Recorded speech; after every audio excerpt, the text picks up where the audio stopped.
Although we don't have an opportunity to talk about it today, I want to note for anybody who might be interested that the period during World War II is quite intriguing and turbulent in Thailand. For example, at the time, there's relative liberalness of the judiciary, even as the prime minister grew more conservative, even as he collaborated with the Japanese. So if anybody's particularly interested in World War II histories and you haven't yet read about Thailand, you might be interested in pursuing some of that history.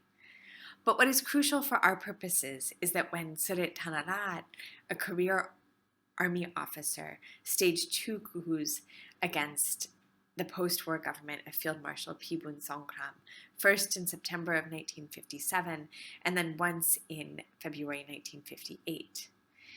The official reason given by Field Marshal Surit for his coups was to end the corruption of the preceding government, but it was also, particularly with the second coup, to consolidate his own power.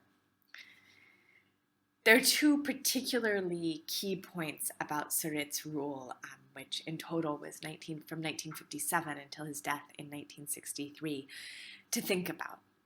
The first is that the monarchy re-entered politics and social life in a very powerful and consistent fashion. And this was done by Surit largely as a way to consolidate his own power. And then the second thing to think about in relationship to Surit is that he manipulated law extensively. He cannot be understood as anything other than an authoritarian dictator. And his particular form of authoritarianism was one very much steeped in law. So first, to think about the re-entrance of the monarchy into politics. Surit was very separate from the People's Party. He's the first leader of the country after 1932 who did not have a position within the People's Party, who launched the transformation from absolute to constitutional monarchy in 1932. In addition, as I've already briefly noted, his government gave King Bhumibol more exposure domestically and internationally, and the prestige of his own government grew as he did so, so he continued. And this worked in two ways. One, the monarchy legitimated the government. And two, the monarchy helped consolidate Surit's regime as a paternalistic one. In terms of his particularly repressive manipulation of the law, throughout his time in office, Surit consistently, actively positioned himself as a father of the nation. He often talked about his role as prime minister as one of father, and to all of the Thai people as his children. He used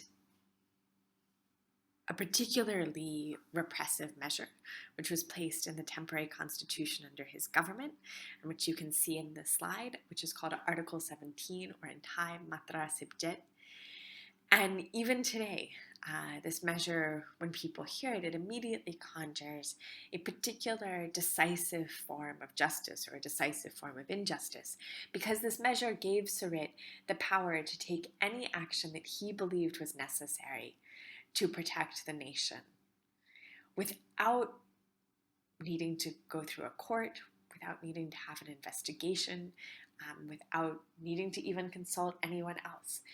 The power was vested in him as the prime minister, and he used it to execute 11 people. These were arsonists, heroin producers, and in two cases, communists.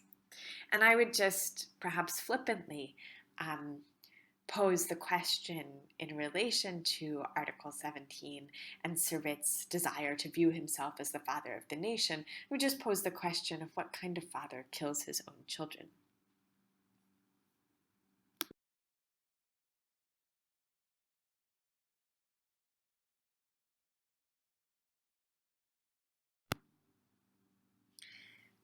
Yet even during the long years of dictatorship, because Surit is in power from 57 until 63, and then following Surit's death in 63, Tanam Kitikajon came into power.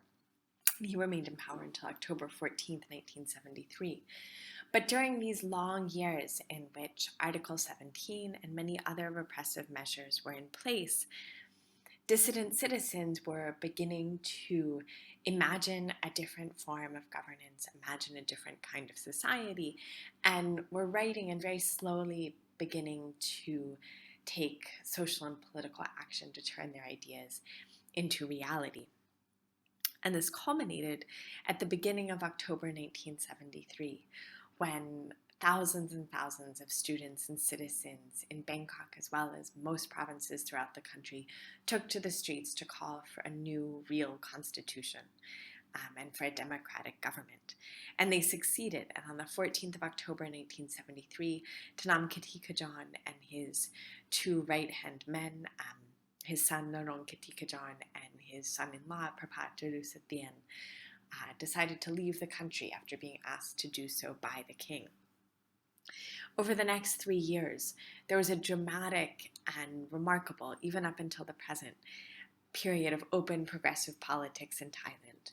Groups of people who hadn't participated in politics before, and certainly who hadn't been able to protest before, were able to do so during these 3 years. Progressive literature from around the world was read and translated into Thai. New dissident artist groups came up. Students and farmers worked together to challenge unjust landlords. Students and workers worked together to challenge unjust capitalists. But while this was taking place, there was the beginning of a backlash. Part of the backlash was informed by the strong desire by Thailand as well as some of its allies, such as in particular the United States, to ensure that Thailand did not transition to communism. And in 1975, there were rapid transitions in Vietnam, Laos, and Cambodia. The other piece was domestic. There was a right-wing backlash from those who felt threatened by the transformations and the more open and progressive politics of the intervening years. There were the growth of parastate vigilante groups, including the Village Scouts, who were an armed vigilante group of scouts. So, in a sense, boy or girl scouts with the weapons and hatred of those who do not think like them. There was a group of mostly elite civil servants and other middle-class people called the Nawapon, which means the ninth power, which was meant to vest them with a particular kind of sacred power, as well as many unaffiliated right-wing people. What did these groups do? They carried out intimidation, harassment, and ultimately assassination of progressive activists. This all came to a crescendo in October of 1976. In late September 1976, two worker activists were hung in Nakhon Pathom, which is a province that borders Bangkok.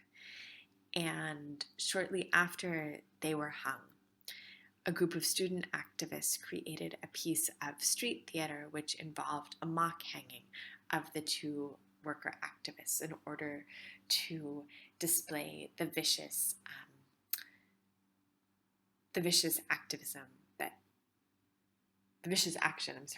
action that was taken against them.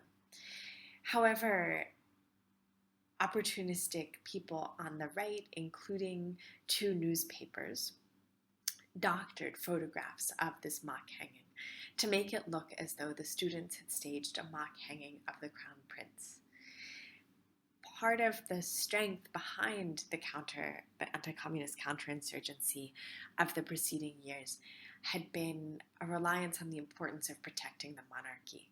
So at this moment of crisis, which is where the country was located in October of 1976, by alleging that the students had carried out a mock hanging of the Crown Prince, this then became an impetus for a widespread mobilization against student activists. And at the time, students were also protesting because they had heard that Tanam Kitikajon, the dictator ousted 3 years earlier, had re-entered the country, and they were concerned that this was the beginning of an attempt to return the country to dictatorship.